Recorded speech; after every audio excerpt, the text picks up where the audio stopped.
Welcome. This video is brought to you by the Writing Center at the UNF Library. Today's topic, Writing Strong Introductions, Research Papers. Have you ever jumped into a reading without sufficient context? Did it leave you feeling confused about or unprepared for the content being presented? This is likely because you were not provided with any introductory information for that content. Introductions are provided in a research paper to set the tone for the information that follows. Introductions serve several primary purposes. First and foremost, an introduction is meant to engage your reader. Before they start reading, your reader should be interested in the topic or argument being presented.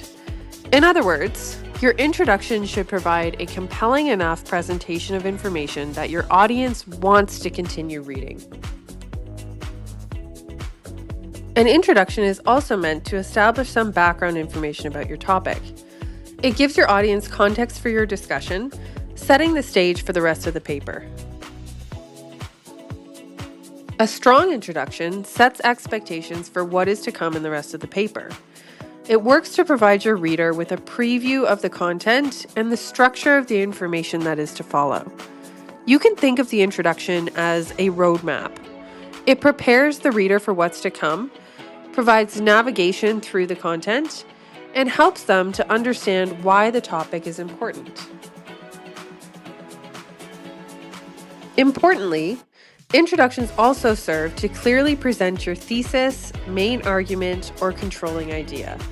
The rest of your paper will go on to elaborate on, analyze, or prove this statement. It is of paramount importance that an introduction clearly articulates the controlling idea being presented in the paper. When you're writing a research paper, introductions have additional, more specific purposes that go beyond the purposes that introductions serve in more general writing. In addition to the purposes that more general introductions serve, research paper introductions also provide justification for the research being conducted or presented. An important role that research paper introductions serve is to identify the research problem or gap that the paper is filling. Ask yourself, what specific issue, question, or gap in knowledge is the research addressing? The introduction should make clear why the research is necessary or valuable, and should address what hasn't been explored in the field.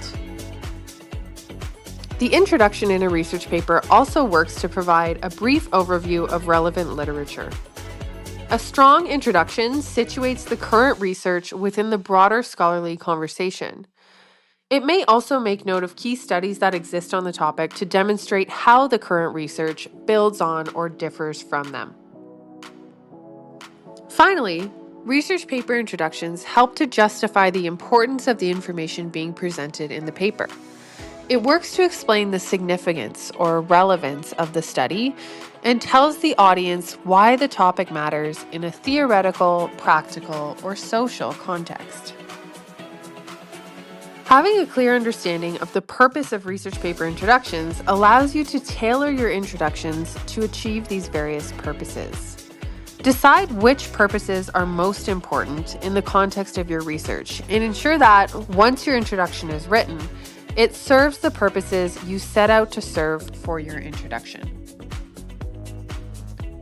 Now we understand why introductions are important in research papers.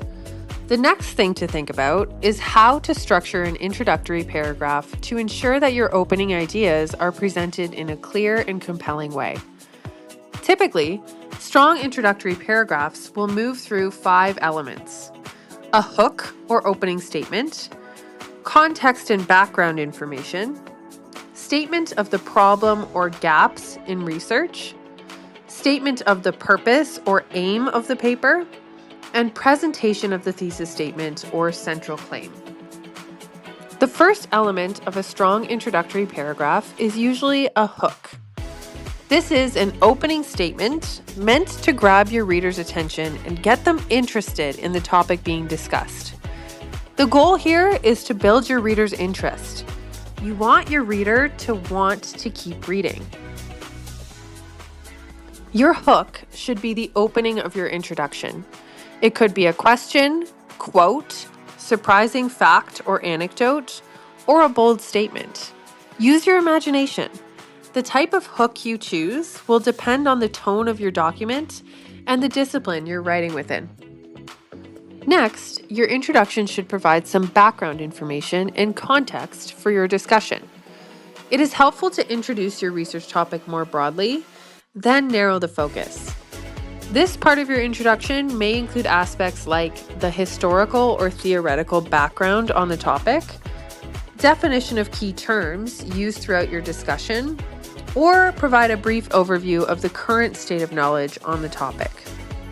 From here, it's helpful to move into a discussion around the problem that your research is aiming to address. This part of your introduction introduces the main problem that the research will discuss and identifies a specific issue, controversy, or research gap that exists in the current literature on the topic. This discussion should help to explain and justify why the topic matters or why it requires further exploration. Ask yourself, why should your reader care? Why is the information you're presenting relevant or important to your audience? After a discussion of the research problem being addressed in the paper, it may be a natural transition to provide a brief statement of the intended purpose or aims of the paper. This part of your introduction should clearly state what the paper will aim to do, for example, argue a position, answer a question, analyze a problem, etc. Typically in research writing, this is often framed as research questions, objectives, or hypotheses. The final aspect of your introduction is the presentation of your thesis statement or central claim. The thesis statement in a research paper should be a focused, arguable statement that clearly states the controlling idea of the paper. The thesis statement is an incredibly important aspect of the introduction. Crafting a clear, specific, and compelling thesis statement sets the rest of the paper up for success. Everything that follows the presentation of the thesis statement should link back to or connect with the controlling idea in some way or another.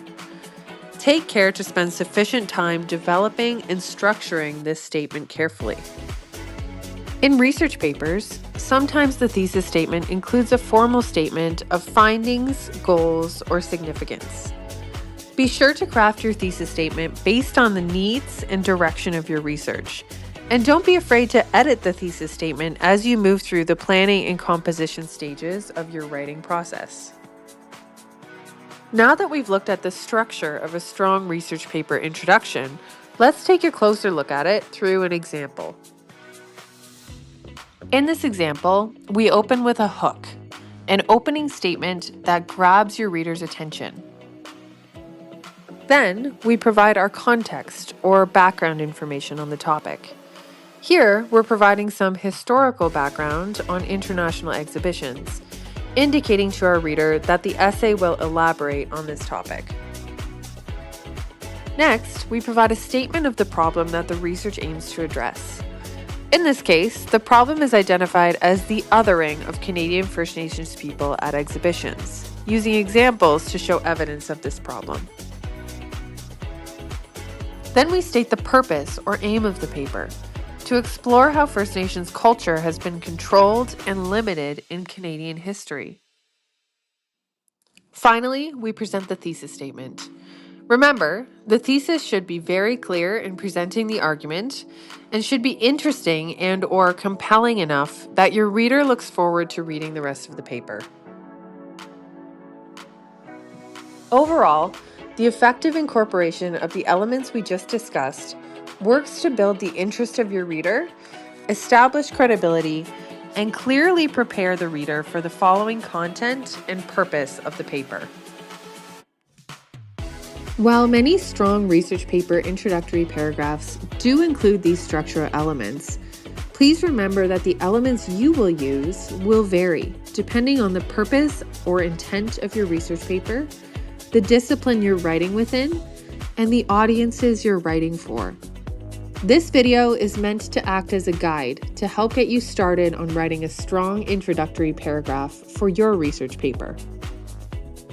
To recap what we've learned in this video, remember that research paper introductions serve several purposes: engaging your reader, establishing background information or context for your discussion, previewing the content that will be presented in the following paragraphs, stating your thesis, providing justification for your research and identifying research gaps, summarizing relevant literature, and emphasizing the relevance of information and argument presented in the paper. Some aspects that strong introductions often have include 5 key elements: a hook or opening statement, context and background information, statement of the problem or gaps in research, statement of the purpose or aim of the paper, and presentation of the thesis statement or central claim. Now that you understand how to write a strong introductory paragraph and why it matters, you're probably wondering how to write the rest of your research paper. In the next video, we'll cover the different aspects of research papers and what each element should include. We'll also go over organization strategies and argumentation. Thank you for watching. For more info, check out our Writing a Research Paper guide by scanning the QR code. You can also book a one-on-one session with a writing advisor here. Visit the library website to learn more about the services that the Writing Center offers, or email the Writing Center for support if you have any additional questions.